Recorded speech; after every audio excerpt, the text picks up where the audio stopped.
Coming up on KUJH News, Downs Hall became a crime scene when a woman accused two men of raping her there. We'll have the latest. The widow of a fallen service member speaks out saying she has questions for President Trump and need a costume for Halloween but also have a budget to stick to.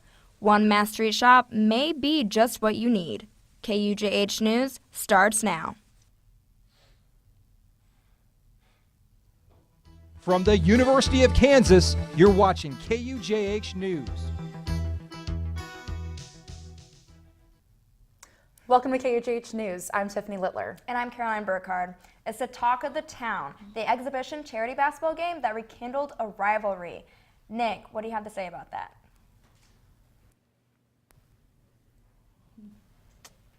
Lawrence is buzzing.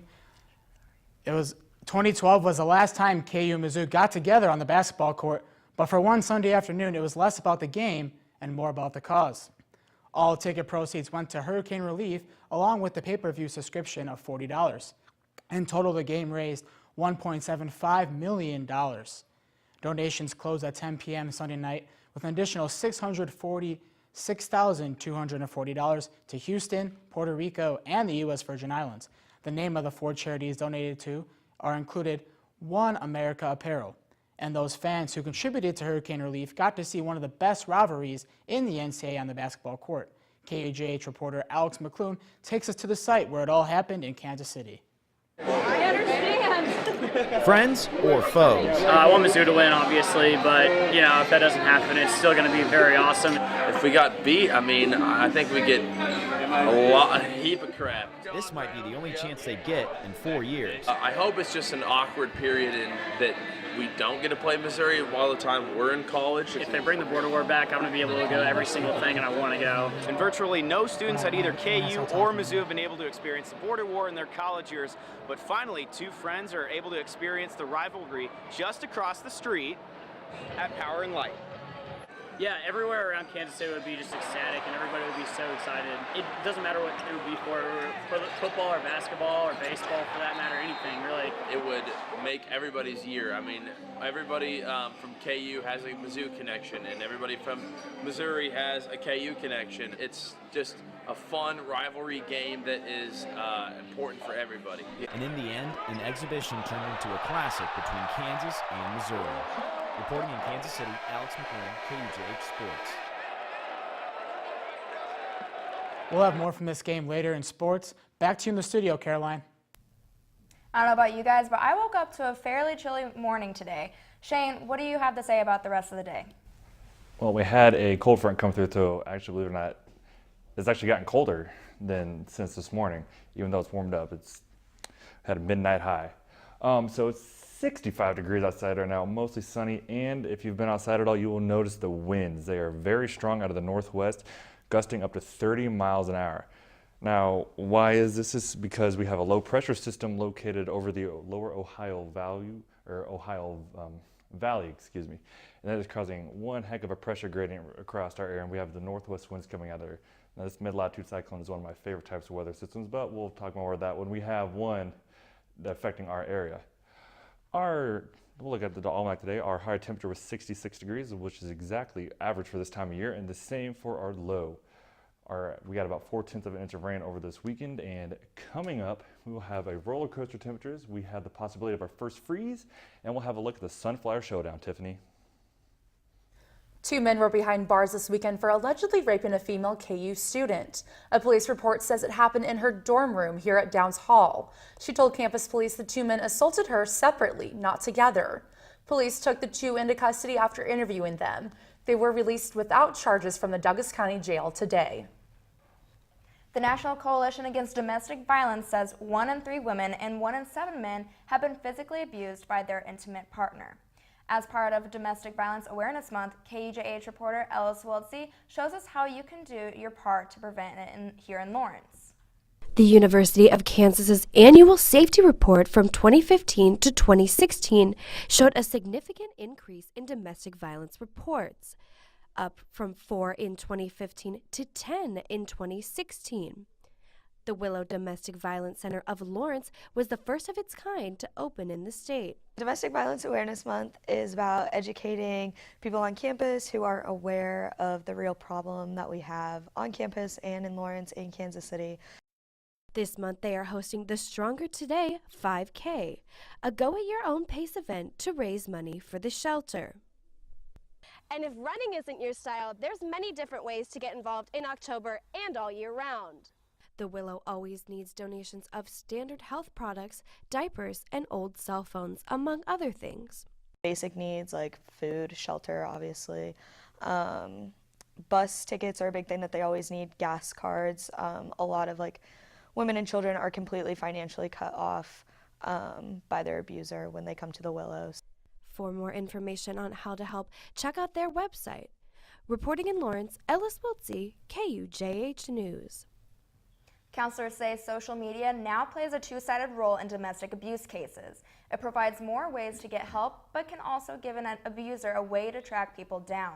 They recommend keeping private information off your walls and tweets. Police in St. Joseph say the woman one of their officers shot and killed fired on them first. Police were responding to a disturbance call. They say a man and a woman took off running once they arrived. The woman opened fire on them as she ran. Police returned fire, killing the woman. They caught the man and have him in custody. Police say they don't know why the couple fled the scene. Expect some new educational approaches in your local public school because Kansas is changing things up. The state school board is starting a new project they call Kansans Can, saying the 100-year-old way of doing things currently in schools needs an update. Among the changes, elementary students wouldn't necessarily be in a classroom where everyone is the same age. The new plan would group students more based on ability. Looking for a unique, low-price Halloween costume? Wildman Vintage is a Lawrence hotspot for costumes. The 10th and Mass store has everything from Hawaiian shirts to 80s dresses to funky accessories. They get most of their pieces from estate sales and customers who have things to sell. Wildman carries costume pieces year-round but has extra on hand for the month of October.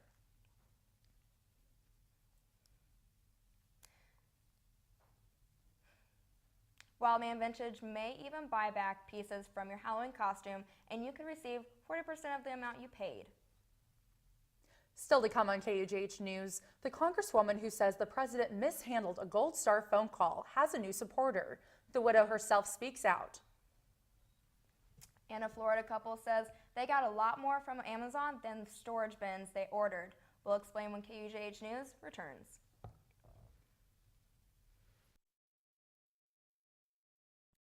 You're doing great. We're gonna try this again, okay? Okay. Wheels, pedals, handlebar, brakes. Sit up straight, keep your weight in the center, keep your eyes on the road, hands on the grips, butt in the seat. If we feel ourselves falling, what do? Just keep pedaling. Good girl. Now remember, it's all about balance and steering. Steer with your hands, steer with your body. Steer into the corners and you stay out of trouble. The bell's your buddy, so go ahead and ding that. All right, you ready? Here we go. Pedal, honey, pedal. There you go, you're a bike rider. Most parenting is hard to do in just 2 minutes. But 2 minutes twice a day making sure they brush is easier, and it could help save them from a lifetime of tooth pain. So they say it's a man's world? I don't see anybody's name on it. While they were doing their thing, we slowly changed all that. Today, women can do anything men can do. And there's one thing we're even better at.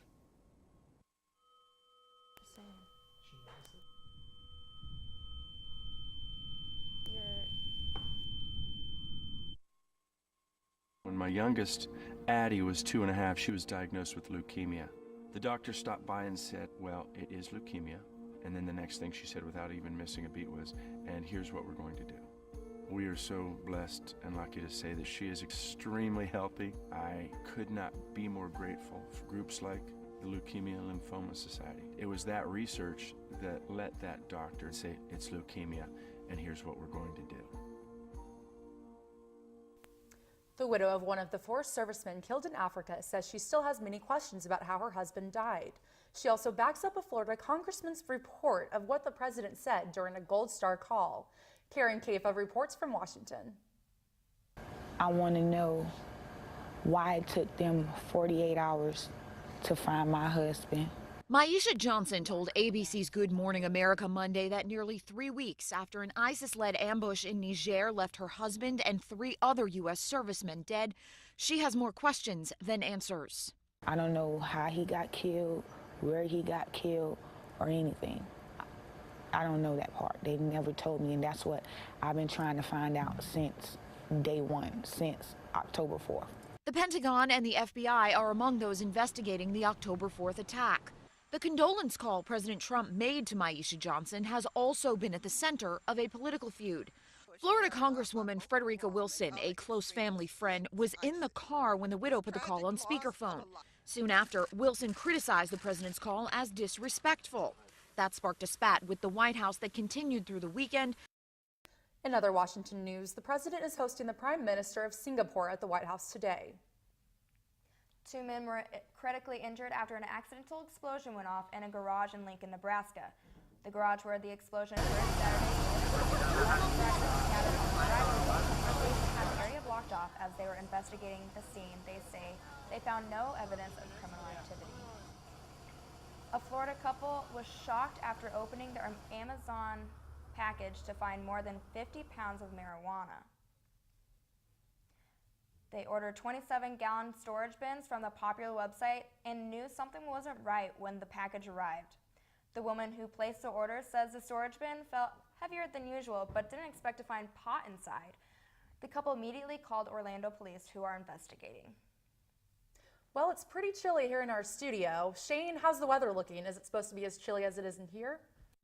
Yeah, I think it is going to be a little bit chillier outside tonight than it is in here, but just barely. It's almost 43 degrees in here, I feel like. Tonight we're going to drop down to 43 degrees.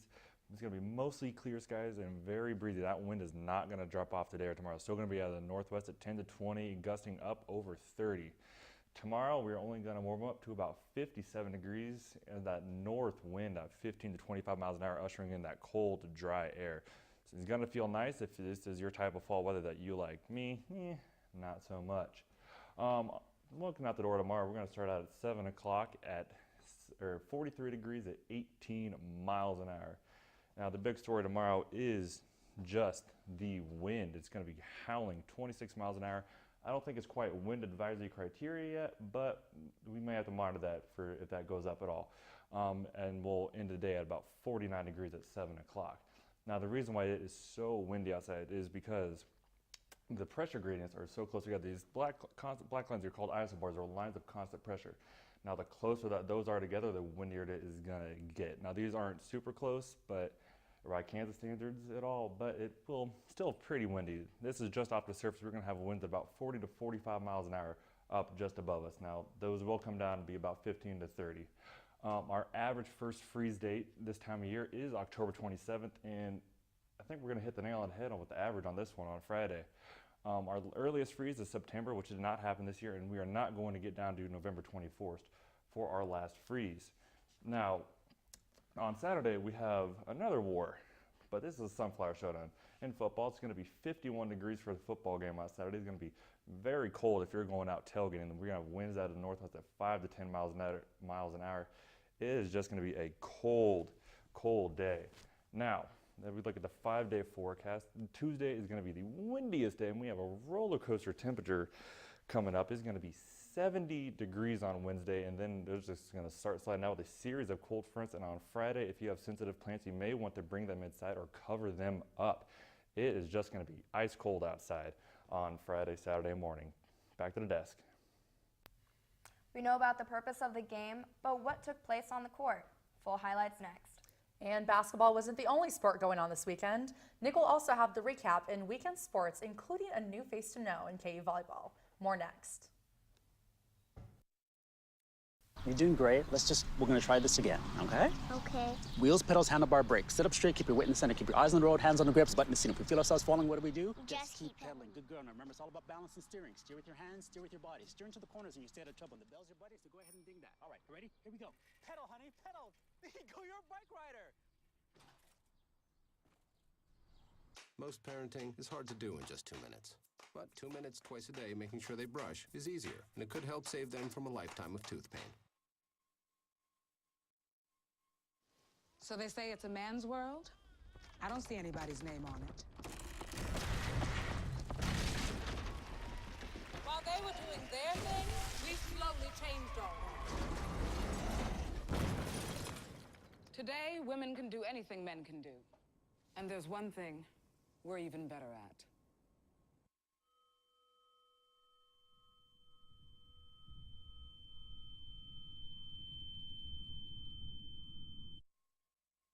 When my youngest, Addie, was 2.5, she was diagnosed with leukemia.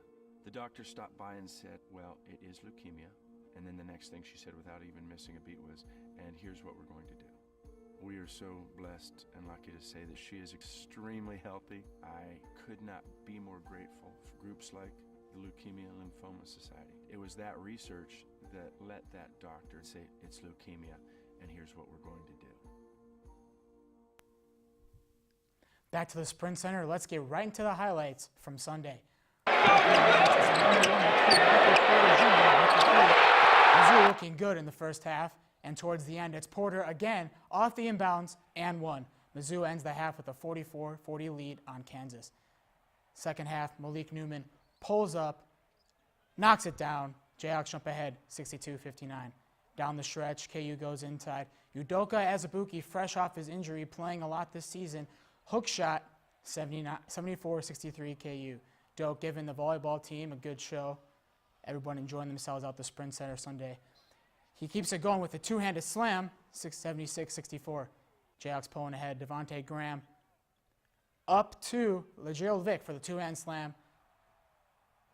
Jayhawks up. Seconds left. Last chance for Mizzou. It's in the hands of Michael Porter, the man everyone came to see, but it's no good.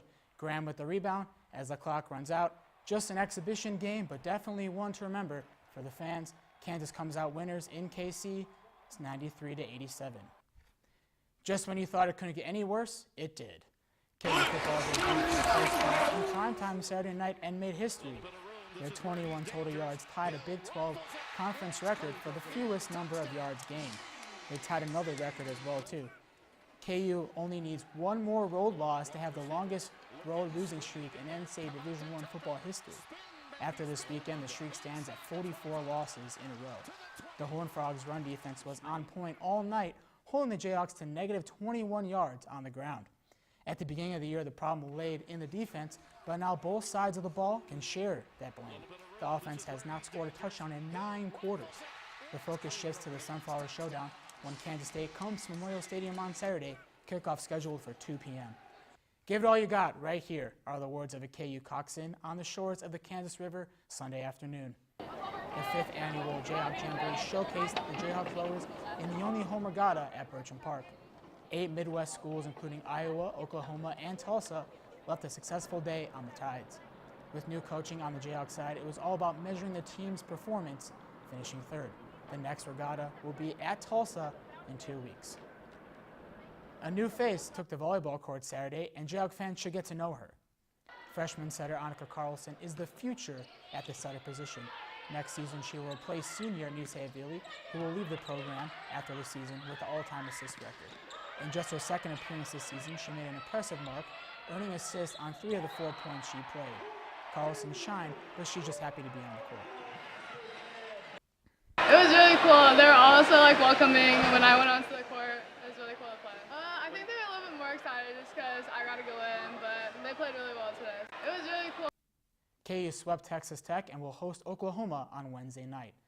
1 city, 2 high schools. When Lawrence High and Free State play each other, it's always a treat.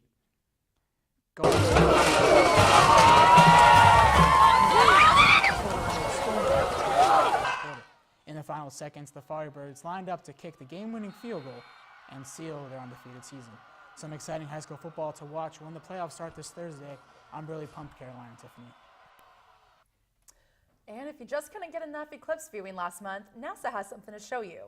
Their outer space cameras caught the moon passing between the sun and the Solar Dynamics Observatory, but it wasn't a full eclipse. At most, it covered about a quarter of the spacecraft's view. This new eclipse was visible for 45 minutes. Wow. Well, did you guys get a chance to see the eclipse in August? I did not. In August I did, but for this one, Sadly, I did not. I had my solar eclipse glasses ready to go, but See, it was cloudy. I forgot mine at home, so I couldn't see it. Maybe next time you'll be prepared. Yeah, I would have been ready. I still have my glasses. So that's KUJH News for Monday, October 23rd. To see our stories again or to share them with your friends, check out our website at tv.ku.edu. From all of us here, have a great day.